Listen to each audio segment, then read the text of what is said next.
እግዚአብሔር ቢረዳን ቃሉን ቢገልጥልን የቃሉን ደጃፍ ቢያበራልን ቢገልጥልን የእግዚአብሔርን ቃል በተከታታይነት ቅዱሱን መጽሐፍ ሐሳቡን ለመረዳት በተወሰኑ ጊዜያት ወደ 4 ክፍላትን ሄደን አሁን 5ኛው የሮሜ ጥናት 5ኛው ክፍል ላይ እንገኛለን።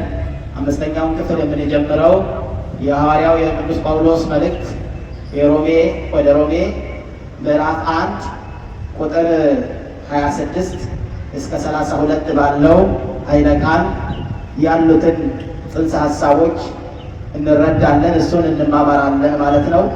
እግዚአብሔር አምላካችን ለአባቶቻችን ለነቢያት ትንቢቱን እንዲናገሩ ለአባቶቻችን ለሐዋርያት ቃሉን እንዲመሰክሩ ጥበብን የሰጣቸው ለእኛም ጥበቡን እንዲሰጠን መልካም ፈቃዱ ይሆንልን። ደግሞ አባቶቻችን ሰማዕታትን ቃሉን በመከራ ውስጥ ለመመስከር ያስቸገራቸው እግዚአብሔር እኛንም ቃሉን በመመስከር እንዲያጸናን መልካም ፈቃዱ ይሆንልን። እንግዲህ የሐዋርያው የቅዱስ ጳውሎስ መልእክት ወደ ሮሜ በጣም ጥልቅ ሐሳቦች ያሉት እጅግ በእኛ አይምሮ ሊመረመሩ የማይችሉ ረቂቅ ምስጢሮችን ያዘሉ ከመጽሐፍ ቅዱስ ክፍል አንዱ ነው። እኛ በሚጠቅመንና ለእኛ በሚሆን መልኩ የተወሰኑትን ሐሳቦች መጽሐፉ ጽንሰ ሐሳቡን ለመረዳት ያክል በመጽሐፉ ውስጥ ያሉ አንዳንድ ሐሳቦች ጥያቄ እንዳይሆኑብን ያክል አንዳንድ ጥቂት ሐሳቦችን ከመካከሉ እያነሳን እየተማማርን እንሄዳለን። እንግዲህ የእግዚአብሔርን ቃል ከመጽሐፍ ተምረነው የምናገኘው አለ። ደግሞ ራሱ እንዲገልጥልን እግዚአብሔርን በጸሎት የምንለምንበት የመጽሐፍ ቅዱስ ክፍል ወይም ደግሞ ሐሳብ እንዳለ በዚህ በመረዳት በእኔ በደካማው ሊገለጡ የሚችሉትን እግዚአብሔር መንፈስ ቅዱስ ባቀበለ መጠን የተወሰኑትን ሐሳቦች እንነጋገራለን። ከዛ የተረፈውን ደግሞ እናንተ እቤታችሁ ገብታችሁ በማንበብ እንዲሁም ደግሞ በጸሎት እግዚአብሔርንም በመጠየቅ የምታገኙት ይሆናል ማለት ነው። እግዚአብሔር እንዲረዳን መልካም ፈቃዱ ይሆንልን። ሮሜ ምዕራፍ 1 ቁጥር 26 ላይ ያለውን ኃይለ ቃል መጀመሪያ አነብላችኋለሁ። እንዲህ ይላል፣ ስለዚህ እግዚአብሔር ለሚያስነውር ምኞት አሳልፎ ሰጣቸው፣ ሴቶቻቸውን ለባህሪያቸው የሚገባውን ሥራ ለባህሪያቸው በማይገባው ለወጡ። እንዲሁ ወንዶች ደግሞ ለባህሪያቸው የሚገባውን ሴቶችን መገናኘትን ትተው እርስ በእርሳቸው በፍትወታቸው ተቃጠሉ። ወንዶችም በወንዶች ነውር አድርገው በስህተታቸው የሚገባውን ብድራት በራሳቸው ተቀበሉ። እግዚአብሔርን ለማወቅ ባልወደዱት መጠን እግዚአብሔር የማይገባውን ያደርጉ ዘንድ ለማይረባ አእምሮ አሳልፎ ሰጣቸው። አመፃ ሁሉ፣ ግፍ፣ መመኘት፣ ክፋት ሞላባቸው። ቅናትን፣ ነፍስ መግደልን፣ ክርክርን፣ ተንኮልን፣ ክፉ ጠባይን ተሞሉ። የሚያሾከሹኩ፣ ሐሜተኞች፣ አምላክን የሚጠሉ፣ የሚያንገላቱ፣ ትዕቢተኞች፣ ትምክህተኞች፣ ክፋትን የሚፈላልጉ፣ ለወላጆቻቸው የማይታዘዙ፣ የማያስተውሉ፣ ውል የሚያፈርሱ፣ ፍቅር የሌላቸው፣ ምሕረት ያጡ ናቸው። እንደነዚህ ለሚያደርጉ ሞት ይገባቸዋል የሚለውን የእግዚአብሔርን ሕግ እያወቁ እነዚህን ከሚያደርጉ ጋር ይስማማሉ እንጂ አድራጊዎች ብቻ አይደሉም ይላል። ስለ ቃሉ የቃሉ ባለቤት ልዑል እግዚአብሔር ስሙ ለዘላለም የተመሰገነ ይሁን። እንግዲህ ታዲያ ዛሬ ማብራሪያውን የምንማረው የመጽሐፍ ቅዱስ ክፍል አሁን ያነበብኩት ይሆናል ማለት ነው። አሁን ይህ ሐሳብ የተነገረው ከምን አንጻር ነው የሚለውን መጀመሪያ ስንረዳ ቅዱስ ጳውሎስ እየነገራቸው ያለው ከእነርሱ በፊት በብሉይ ኪዳን ሰዎች ያደረጉትን ኃጢአት ደግሞም በኃጢአቱ ፈንታ የተቀበሉትን ብድራት እየጠቀሰ አሁንም በዚህ አይነት ተግባር፣ አሁንም በዚህ አይነት ስራ፣ አሁንም በዚህ አይነት ህይወት ያሉትን ሰዎች ከዚህ አይነት ህይወት እንዲወጡ መመሪያ እንዲሁም ደግሞ ግሳጼ እየሰጣቸው ይገኛል ማለት ነው። ስለዚህ ታዲያ ኃጢአቱ ምን አይነት ነው የሚለውን ለማየት እንገደዳለን። ደግሞ ራሱ ኃጢአት ማለት ምን ማለት ነው የሚለውን ማየት ያስፈልጋል ማለት ነው። እንግዲህ ብዙ ጊዜ ኃጢአት ሰርቼ እንላለን፣ ኃጢአት ከእግዚአብሔር ያርቃል እንላለን፣ ኃጢአት ወደ ሞት ይወስዳል እንላለን። እንዲህ ማድረግ ኃጢአት ነው ብለን እንናገራለን። ስለዚህ ኃጢአት የሚባለው ራሱ የቃሉ ትርጉም ምንድን ነው? ኃጢአት የሚባለው ጽንሰ ሐሳቡስ ምንድን ነው? የኃጢአት ውጤቱስ ምንድን ነው? ከኃጢአት የመውጫ መንገዱስ ምንድን ነው የሚለውን ጥቂት ሐሳቦችን እንነጋገርና ይህንን ደግሞ የምታነቡበትን የመጽሐፍ ቅዱስ ክፍሎችን ማብራሪያ ሐሳብ እሰጣቸዋለሁ ማለት ነው። እንግዲህ ኃጢአት ማለት በመጀመሪያ ምን ማለት ነው ለሚለው ሐሳብ ኃጣ ብሎ አጣ ማለት ነው። ምን አደረገ ማለት ነው? አጣ ማለት ነው። ስለዚህ ኃጢአት የሚለው ትርጉም ምን ማለት ነው የሚለው ስንመለከት ማጣት የሚለውን ትርጉም ይሰጠናል። ኃጢአት ማለት ማጣት ማለት ነው። ምን ማለት ነው? ማጣት። ማጣት ስንል ምን ማጣት የሚለውን ደግሞ ማየት ያስፈልጋል። እንግዲህ ኃጢአት ማለት ማጣት ማለት ነው። የመጀመሪያው የራስን ክብር ማጣት፣ የራስን ጸጋ ማጣት ማለት ነው። አዳም እንግዲህ ኃጢአት ሲሰራ መጀመሪያ ያጣው ምንም ነው ካልን የራሱን የጽድቅ ልብስ የነበረው አዳም ራቁቱን ሆነ፣ አጣ፣ ጸጋውን ተገፈፈ። የእግዚአብሔር መጻፊያ ወይም ደግሞ መጽሐፍ የነበረው አዳም የራሱን ጠቅላላ ክብር አጣ ማለት ነው። ከዚያ ቀጥሎ እግዚአብሔርን አጣ። ስለዚህ ይህንን ሁሉ የማጣት ዋና መሰረታዊ ነገሩ እግዚአብሔርን ማጣት ሁሉን ነገር ያሳጣል ማለት ነው። እግዚአብሔርን ከማጣት እግዚአብሔር ይሰውራል። ስለዚህ እግዚአብሔርን ማጣት ወይም ደግሞ እንግዲህ ቃሉ ማጣት ማለት ነው ብለው ተርጉመዋል ማለት ነው። በመጽሐፍ ቅዱስ መዝገበ ቃላት እንዲህ ብለው ተርጉሞታል። ኃጢአት የሚለውን ትርጉም ሲተረጉሙት ስህተት ብለው ተርጉሞታል። ምን ብለው? ስህተት። እንዲሁም ደግሞ ክፋት ብለው ተርጉሞታል። ሕግን መተላለፍ ማለት ነው ብለው ተርጉሞታል። ሌላ ደግሞ አመፃ፣ በጎ ማድረግን አውቆ አለመስራት፣ በእምነት መሰረት አለመኖር፣ ወደ እግዚአብሔር ክብር አለመድረስ ተብሎ ተተርጉሟል ማለት ነው። የኃጢአት ትርጉሞች ስህተት ተብሎ ተተርጉሟል። ሕግን መተላለፍ ተብሎ ተተርጉሟል። ክፋት ተብሎ ተተርጉሟል። አመፃ ተብሎ ተተርጉሟል። በጎ ማድረግን አውቆ አለመስራት ተብሎ ተተርጉሟል። በእምነት መሰረት አለመኖር ተብሎ ተተርጉሟል። ወደ እግዚአብሔር ክብር አለመድረስ ተብሎ ተተርጉሟል ማለት ነው። በዕብራይስጥ ቋንቋ መተርጉማኑ እንዲህ ብሎ ተርጉሞታል።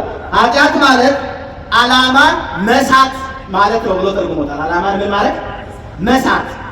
ዓላማን መሳት ማለት ብለው ተርጉሞታል። ለምን ካልን ሰው የተፈጠረበት ዋና ዓላማው እንጀራ በልቶ ቤት ሰርቶ ጥሩ ጥሩ ልብስ ለብሶ በምድር ላይ አምሮበት እንዲኖር የተፈጠረ ፍጥረት አይደለም። ስሙን ጠርቶ ክብሩን ወርሶ እንዲኖር አይደለም የተፈጠረው። ስለዚህ ታዲያ ስሙን ጠርቶ ክብሩን ወርሶ ለመኖር የተፈጠረው ሰው በምድር ላይ ብቻ በምድራዊ ሐሳብ ብቻ ሲቀር ዓላማውን ስቷል ማለት ነው። ስለዚህ ኃጢአት ማለት ዓላማን መሳት ማለት ነው ብለው ተርጉመዋል ማለት ነው። በግሪክ ቋንቋ የተረጎሙ መተርጉማን ወደ ታቀደ አለመድረስ ብለው ተርጉመዋል።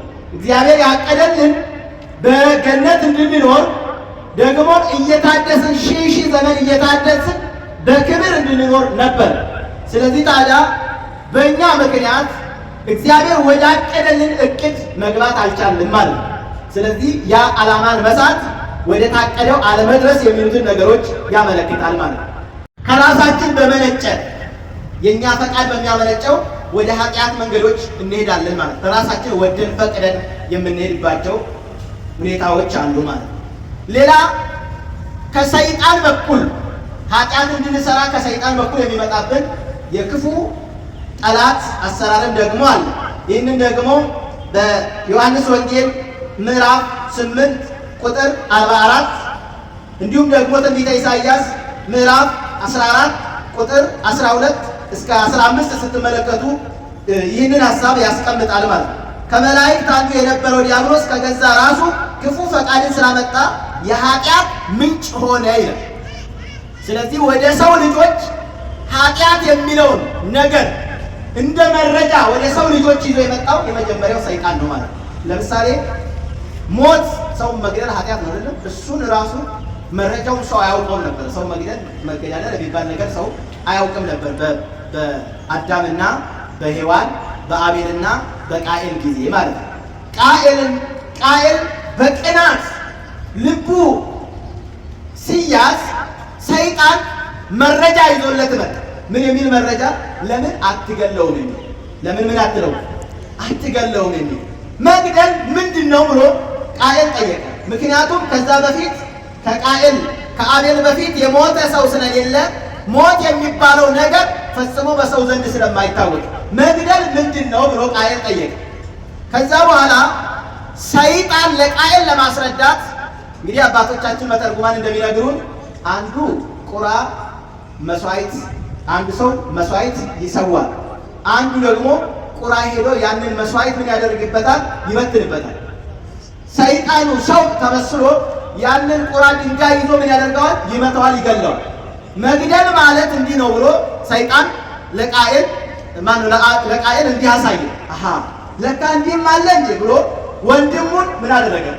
አቤል ወንድሜ አቤል ሆይ ና ወደ ተክሎች እንሂድ፣ ተክሎቹንም እንጎብ፣ ከዛም ቀጥሎ እሸቱን በልተን ውሃውን እንጠጣ ብሎ ወንድሙን ፍቅር በሚመስል ነገር ለሞት ምክር ይዞት ሄደ። ከዛ በኋላ ወንድሙ ተከትሎት ሄደ። ከሄደ በኋላ እርሱ እሸቱን በልተው ካበቁ በኋላ ውሃን ጠጣ። እኔ አሁን አጎብሼ እንደዚህ ጠጣው፣ አንተም እንደዚህ ጠጣ ብሎት ከዛ በኋላ ቃኤል መጀመሪያ ጠጣ። አቤል ደግሞ ለመጠጣት ጎንበስ ሲል እዛው ጎንበስ ባለበት ድንጋይ አንስቶ ቻለበትና ወንድሙ አቤልን እዛው ገደለ ማለት ደሙን አፈሰሰ ማለት። አያችሁ፣ ይሄንን ክፋት የተማረው ከማን ነው ካለ ከሰይጣን ነው የተማረው ማለት ነው። ከሰይጣን። እግዚአብሔር አምላካችን ከእንደዚህ አይነት ተግባር ይሰውራል። አሜን። ብዙ ሰዎች አሉ እኮ ዛሬ እንግዲህ እንደ ቃኤል በድንጋይ መተው የሚገሉ በጥይት መተው የሚገሉ እንዳሉ፣ ከዛም በተረፈ በምላሳቸው ሰው የሚገሉ የሰው ሞራል የሚነኩ ከፍ ያለውን ሰው ዝቅ እንዲል በምላሳቸው የሚያደርጉ በእውቀት ከፍ ያለውን በያዙት በጨበጡት እስክሪብቶ ወቅተው የሚገሉ ሰዎች አሉ። ውጤቱን እየቀነሱ የሚያደርጉ በተለያዩ ቢሮዎች ውስጥ እንደው በጦርነት ካለቀው ይልቅ በእያንዳንዱ ቢሮዎችን ውስጥ ያለቀው የሰው መዓት ይበልጣል ማለት በእስክሪብቶ የሞተው ይበልጣል። የሞተውስ አንድ ጊዜ አረፈ። ዘሞተ ሰድኅነ ማጣዊሉ።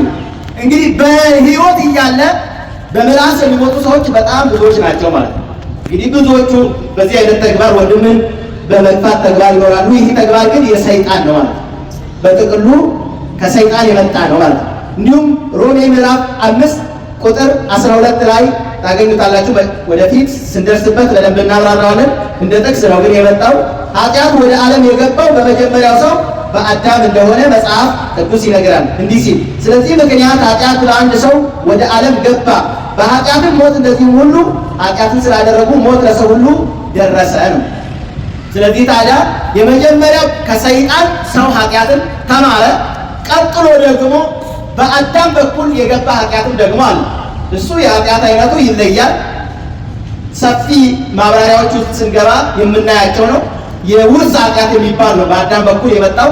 እሱም ደግሞ የዘር ኃጢአት በዘር በኩል የሚመጣ ኃጢአት ነው ማለት ነው። ስለዚህ እሱም ብዙ አንሄድበትም ማለት ነው። በጥቅሉ ኃጢአት በምን መንገድ ይመጣል የሚለውን ስንመለከት ከራሳችን ምኞትና ሐሳብ የተነሳ ኃጢአት ይመጣል።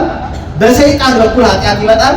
እንዲሁም ደግሞ በዘር በኩል የመጣውን ኃጢአትን በዚሁ ጠቅልለን ለማየት ሞክረናል። ሰፊው ማብራሪያ ሌላ ጊዜ እናየዋለን ማለት ነው። እነዚህ ኃጢአቶች የሚገለጡት በሶስት መንገድ ነው። በስንት መንገድ? በሶስት መንገድ እነዚህ ኃጢአቶች ይገለጣሉ። የመጀመሪያው በማሰብ ይገለጣሉ። ምን በማድረግ? በማሰብ ለምሳሌ አሁን እከሊትን ባገኝና ብሎ የዝሙት ሐሳብ በእሷ ቢያስብ ይሄ የሐልዮ ወይም ደግሞ የማሰብ ኃጢአት ይሆናል ማለት ነው። እከሌ ቤት ባይኖር በሩን ሰብሬ ቤቱ ያለውን ገንዘብ በወሰድኩ ብሎ መመኘት ይሄ የሐሳብ ኃጢአት ይባላል ማለት ነው። እከሌ በዚህ ቢመጣ እና ባገኘውና ተኩሽ የሚገለው ብሎ ማሰብ ይሄ የማሰብ ኃጢአት ይባላል ማለት ነው።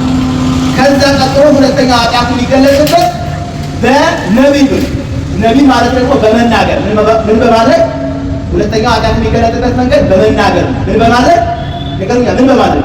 በመናገር እከሌን እንዲህ አደርገዋለሁ ብሎ በመናገር ኃጢአት ይገለጣል ማለት ነው። የመጨረሻው በማድረግ ነው ኃጢአት የሚገለጠው ማለት ነው። ሶስተኛው ማለት ምን በማድረግ? እሰርቃለሁ ብሎ አስቦ ሄዶ መስረቅ፣ እገላለሁ ብሎ አስቦ ሄዶ መግደል፣ እነዚህ በሶስቱ መንገዶች ኃጢአት ይገለጣሉ። እሱ የተግባር ኃጢአት ይባላል ማለት ነው። ስለዚህ ኃጢአት በእንደዚህ አይነት መንገድ ለማየት ሞክረናል ማለት ነው። ታዲያ ኃጢአት እንዲህ ከሆነ የኃጢአት ውጤቱ ምን ሊሆን ይችላል? እንግዲህ ከእነዚህ ሰዎችም የምንማረው ጠቅለል አድርገን እንመለከታለን። የኃጢአት ውጤቶች ምንድን ናቸው? ሰው የዘራው ነው የሚያጭደው። መቼም በቆሎ ዘርቶ ጤፍ አያጭድም አይደለም። በቆሎ ዘርቶ ጤፍ አጭዳለሁ አይልም። ሰው ስንዴ ዘርቶ ባቄላ አጭዳለሁ አይልም። ባቄላ ከዘራ ባቄላ ነው የሚያጭድ። ስንዴ ከዘራ ስንዴ ነው የሚያጭድ። እንደዚሁም ሁሉ የሰው ልጅ ኃጢአትን ከዘራ የሚያጭደው ኃጢአትን፣ ክፋትን ከዘራ የሚያጭደው ክፋትን፣ ሞትን ከዘራ የሚያጭደው ሞትን፣ ጥላቻን ከዘራ የሚያጭደው ጥላቻን እንጂ ጥላቻን ዘርቶ ፍቅርን ማጨድ፣ ሞትን ዘርቶ ሕይወትን ማጨድ፣ ክፋትን ዘርቶ ደግነትን ማጨድ ፈጽሞ አይቻልም ማለት ነው። እግዚአብሔር አምላካችን ፍቅርን እንድንዘራ ይርዳል። አሁንም በሀገራችን ላይ እየተከናወነ ያለው በአብዛኞቹ በእኛው ኃጢአት እኛው የዘራናቸው ነገሮች ናቸው እየበቀሉ እያስቸገሩ ያሉ ማለት ነው። የመሬቱ መንቀጥቀጥ፣ የነፋሱ ሰውን ጠልቆ መውሰድ፣ የጎርፉ ሰውን ጠልቆ መውሰድ፣ እንዲሁም ደግሞ በየስፍራ በየቦታው የመበላላቱ፣ የመሰዳደቡ፣ የመገዳደሉ፣ የመጠላላቱ፣ የመገፋፋቱ ነገር፣ የዘረኝነቱ ነገር፣ የሙሰኝነቱ ነገር እያንዳንዱ የምንጠላቸው ማድረግ የማንፈልጋቸው ነገር ግን እያደረግን የምንኖርባቸው መስተጋብሮች ሁሉ በእኛው ምክንያት የመጡ ናቸው። እኛው የዘራናቸው ደግሞም የበቀሉ ናቸው ማለት ነው። እግዚአብሔር አምላካችን ያስወግድልን። ታዲያ ይህንን ማስወገድ የዘራነው እኛ ነን፣ የምንነቅለውም እኛው ራሳችን ነን። እንዴት አድርገን ካለ እንደ ነነዌ ሰዎች ንስሐ በመግባት ወደ እግዚአብሔር በማልቀስ እጅን ወደ እግዚአብሔር በመዘርጋት ከያለንበት አልጋ ወርደን ከያለንበት ዙፋን ወርደን ከያለንበት ከትዕቢት ማማ ዝቅ ብለን በእግዚአብሔር ፊት በእውነት ስንቆም፣ በእውነት ስናስቀድስ፣ በእውነት ስንጾም፣ በእውነት ስንጸልይ፣ በእውነት በእግዚአብሔር ቤት እንደ መጽሐፍ ቅዱሱ ቃል ስንመላለስ ይህንን ነገር ማስወገድ እንችላለን ማለት ነው። እግዚአብሔር እንዲያስችለን መልካም ፈቃዱ ይሁንልን። በእግዚአብሔር ፊት የመቆም አቅም አላገኘም። ሄደና ከእንጨቱ ስር ተሸሸገ። እግዚአብሔር እየተጣራ መጣ። አዳም አዳም አይተሃለሁ ከአዳም አዳም ሆይ ወዴት አለ ብሎ እግዚአብሔር ፍለጋ መጣ። ግን አዳም የለም እዛ አካባቢ። ለምን? በእግዚአብሔር ፊት መቆምን ፈርቷልና ተሸሸገ። ብዙ ሰዎች እኮ አሉ ዛሬ እኔ እንዴት በእግዚአብሔር ፊት ልቆም እችላለሁ? ሰሙቼ እንዴት በሱ ፊት ልቆም እችላለሁ? እየቃምኩ እንዴት በሱ ፊት ልቆም እችላለሁ? እያጨስኩ እንዴት በሱ ፊት ልቆም እችላለሁ? እየሰረኩ እንዴት በሱ ፊት ልቆም እችላለሁ? እኔ ዕለት ዕለት እየበደልኩ እንዴት በሱ ፊት ልቆም እችላለሁ? እኔ ሰውነቴን ያረከስኩ ሰው እንዴት በመቅደሱ ስፍራ እንዴት በቅድስናው ስፍራ ልቆም እችላለሁ? እኔማ ይህ ስፍራ ለእኔ አይገባኝም በማለት በማፈር በየጓዳ የተወሸቁ ከዛ ማንነት መውጣት እየፈለጉ በየሜዳው የወደቁ አሁንም በኃጢአት ዓለም እየዋኙ የሚኖሩ ብዙ ሰዎች አሉ ማለት ነው። እግዚአብሔር ምሕረቱን ይላክላቸው። የዛን ጊዜ እግዚአብሔር አዳምን በቃሉ እየጠራ እንደፈለገ እንደነዚህ ያሉትንም ሰዎች እግዚአብሔር በጥብቁ ይፈልጋቸዋል። ከእኛ ይልቅ እግዚአብሔር እነሱን ይፈልጋል። ከእኛ ይልቅ እግዚአብሔር እነሱን ምን ይላቸዋል? ይፈልጋቸዋል። ብሏልም እንዲህ ብሎ እኔ ይመጻይኩ እጸውዕ ጻድቃነ አላ ኃጥአነ ለንስሐ፣ እኔ ከሰማይ የወረድኩኝ በምድር የተወለድኩኝ በምድር 33 ዓመት የተመላለስኩኝ ጻድቃንን ልጠራ አይደለም ኃጥአንን ለንስሐ ልጠራ መጣሁ እንጂ ነው። ኃጥአንን ለንስሐ ምን ልመጣሁ እንጂ ልጠራ መጣሁ እንጂ። ስለዚህ ይህ ጥሪ በሱስ ውስጥ ላለው ወንድሜ፣ በሱስ ውስጥ ላለች እህቴ፣ በሱስ ውስጥ ላለው አባቴ፣ በሱስ ውስጥ ላለችው እናቴ፣ በዓለም ሁሉ ለሚዋዥቁ ለእነዚህ ክርስቲያኖች ነው ማለት ነው። እግዚአብሔር የሚፈልገን ብዙ ሸክም ለማሸከም ብዙ በደል ለማሸከም ሳይሆን እናንተ ሸክማችሁ የከበዳችሁ ወደ እኔ ኑ እኔ አሳርፋችኋለሁ ብሎ ነው እግዚአብሔር የሚፈልገው። እንግዲህ ኃጢአት ከብሎናልና እርሱ ደግሞ ሊያሳርፈን ይጠራናል። እርሱ ዛሬ ከኔ ጋራ በገነት ትሆናለህ ለማለት ይጠራናል። እርሱ አባቶ የሚያደርጉትን አያውቁምና ይቅር በላቸው ለማለት ይጠራናል። ስለዚህ እንደ አዳም ቃሉን ሰምተን እዚህ ነው ያለው ጌታዬ፣ ለአንተ የሚገባ ማንነት ባይኖረኝም እንደ ኃጢአቴ ብዛት እንደ ልቡናዬ ክፋት ሳይሆን እንደ ምሕረትህ እንደ ቸርነትህ እንደ ይቅርታ መጠን ማረኝ እንድንለው ይፈልጋል እግዚአብሔር። ስለዚህ ታዲያ ከመፍራት መንገድ ወጥተን እንደ ፈያታዊ ዘይማን እንደ ኃጢአቴ ብዛት እንደ ልቡናዬ ክፋት አይደለ እንደ ምሕረትህና እንደ ቸርነትህ መጠን ማረኝ እንድንለው ያስፈልጋልና ማረኝ እንድንለው እግዚአብሔር አምላካችን ይርዳል። ታዲያ ኃጢአት ምን ያደርጋል አልኳችሁ? ምን ያደርጋል? ፈሪ ያደርጋል። ስለዚህ ደግሞ ከኃጢአት ወጥቶ በንስሐ መመላለስ ደግሞ ጀግና ብርቱ ያደርጋል ማለት ነው። ስለዚህ ሁለተኛው ደግሞ ይሄን ኦሪት ዘፍጥረት ምዕራፍ 3 ቁጥር 7 እስከ 10 ያለውን ማንበብ ትችላላችሁ። ሁለተኛ ኃጢአት ስደተኛ ያደርጋል። ምን ያደርጋል? ስደተኛ ያደርጋል። በነገራችን ላይ ኦሪት ዘፍጥረት ምዕራፍ 3 ቁጥር 23 ላይ ስትመለከቱ ሰው በደስታ ሲኖርበት ከነበረው ቦታ ከገነት ተባረረ፣ ተሰደደ ማለት ተመልከቱ። ከጽድቅ ወደ ኃጢአት፣ ከሕይወት ወደ ሞት፣ ከእግዚአብሔር ወደ ዲያብሎስ፣ ከገነት ወደ መቃብር ወደ ሲኦል የሰው ልጅ ተሰደደ። በምን ምክንያት? በኃጢአት ምክንያት። ስለዚህ እኛም ኃጢአት ስንሰራ ስደት ይገጥመናል ማለት ነው። እንግዲህ ብዙዎቹ ስደቶችን እንግዲህ እኛ የብዙውን ስደት የምንመለከት ከሆነ እሱ በእንጀራ ምክንያት ከምድር ወደ ምድር ወይም ደግሞ ከኢትዮጵያ ወደ ሌላ ሀገር የሚሰደዱ ሰዎች አሉ። እንደዚህ ሁሉ ደግሞ በኃጢአት ምክንያት የሚሰደዱ ደግሞ አሉ ማለት ነው። ስለዚህ ኃጢአት ስደተኛ ያደርጋል ማለት ነው። ሶስተኛ ኃጢአት የእግዚአብሔርን ቁጣ ያመጣል። የእግዚአብሔርን ቁጣ ምን ይላል? ያመጣል። እንግዲህ በሮሜ መልእክት በባለፈው ነግሬያቸዋለሁ፣ ማብራሪያውን ሰምታችኋል።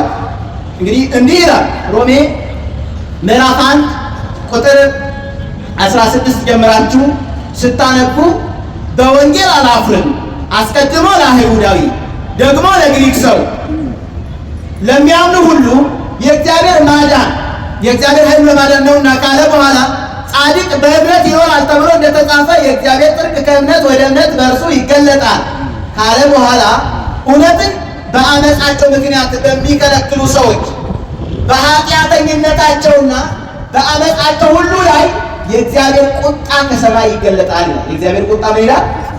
ከሰማይ ይገለጣል ይላል። ስለዚህ ኃጢአት የእግዚአብሔርን ቁጣ ያመጣል ማለት ነው።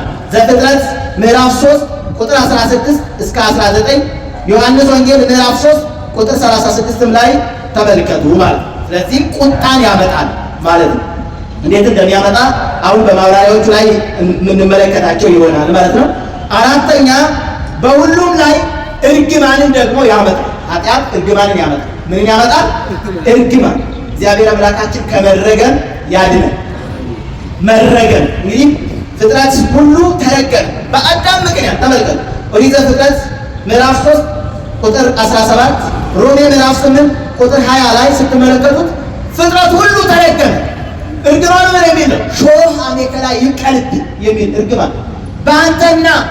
በአንተ በሴቲቱና በዘርና በዘሯ መካከል ጠላትነት አደርጋለሁ የሚል እርግማን በሰው ላይ መጣ። በራስህ ወዝ ብላ የሚል እርግማን ወደ ሰው ልጆች መጣ። በነፍስህ ወደ ሲኦል በስጋ ወደ መቃብር ውረድ የሚል እርግማን ወደ ሰው ልጆች መጣ። ይሄ ሁሉ የኃጢአት ውጤት ነው ማለት ነው። ከዚህ እርግማን ያዳንን እግዚአብሔር ስሙ ለዘላለም የተመሰገነ ይሁን። ስለዚህ ኃጢአት እርግማንን ያመጣል ማለት ነው። አምስተኛውና የመጨረሻው ኃጢአት በሁሉም ላይ ሞትን ያመጣል። ምንን ያመጣል? ሞት። የመጨረሻው ሞት ነው ማለት ነው። እሱም ደግሞ በሮሜ መልእክት ምዕራፍ 6 ቁጥር 23 ላይ የተገለጠው ነው ማለት ነው። ሞት በሰው ልጆች ላይ ያመጣው ይሄ ኃጢአት ነው ማለት ነው። ኤጋ ጩቡን ፊሪን ሳማኒ ዳይወት እንደቶላለ ጎሳሻኒን አቦቲ አሁን እነዚህ ሰዎች ኃጢአታቸው ምንድን ነው የሚለውን ስንመለከት እግዚአብሔርን ለማወቅ አልወደዱም። እግዚአብሔርን ምን ለማለት አልወደዱም? ለማወቅ አልወደዱም። ይሄ የኛ ኃጢአት። እኛስ እግዚአብሔርን ለማወቅ እንወዳለን ይሁን በጥብቁ? እርግጥ አዎ፣ ለመውደድ እንሰፋለን። ለመውደድ የሚደረጉትን ተግባራት ለመፈጸም እንሰፍ ይሆናል እንጂ እግዚአብሔርን ለማወቅ የማይወድ ሰው አለ? የለም። ሁሉም ሰው ለመውደድ ለማወቅ ይወዳል። ግን ለማወቅ የሚደረጉ ተግባራትን መፈጸም ነው የሚያቅተው ማለት ነው። ኃጢአትን የሚወድ ሰው አለ? በነገራችን ላይ ሁሉም ሰው ጻድቅ መሆን ይፈልጋል አይደለም? አቅቶት እንጂ ለመውጣት ጨንቆት። እንግዲህ ብዙ ጊዜ ኃጢአትን ከመልመዱ የተነሳ ለመላቀቅ ጨንቆት እንጂ ጻድቅ መሆን የማይፈልግ ማንም የለም። ቅዱስ ጳውሎስ እንደተናገረ እኔ የምወደውን ትቼ የማልወደውን አደርጋለሁ እንዳለ ሁሉ የሚወዱትን ጽድቅ ትተው የማይወዱትን ኃጢአትን የሚያደርጉ፣ የሚወዱትን መልካምን ትተው የማይወዱትን ክፉን የሚያደርጉ አሉ። የሥጋ ምኞት ስለሚነግስና እኛን ለማሸነፍ ስለሚያንገዳግደን እነዚህ አይነት ነገሮች አሉ ማለት። እነዚህ ሰዎች እግዚአብሔርን ለማወቅ አልወደዱ። እግዚአብሔር የማይገባውን ያደርጉ ዘንድ ለማይረባ አእምሮ አሳልፎ ሰጣቸው። ለማይረባ አእምሮ ምን አላቸው? አሳልፎ ሰጣቸው። ምን ስላላደረጉ? እግዚአብሔርን ለማወቅ ስላልወደዱ ማለት። የማይረባ አእምሮ እሱ የጨለመ አእምሮ ነው። በላይ ተመልክተናል። ብዙም አንሄድበትም። ጥቅስ እሰጣቸዋለሁ፣ በዛ ላይ ማየት ነው ማለት ነው። እግዚአብሔርን ለማወቅ ስላልወደዱ እግዚአብሔር ለማይረባ አእምሮ ነው አሳልፎ የሰጣቸው።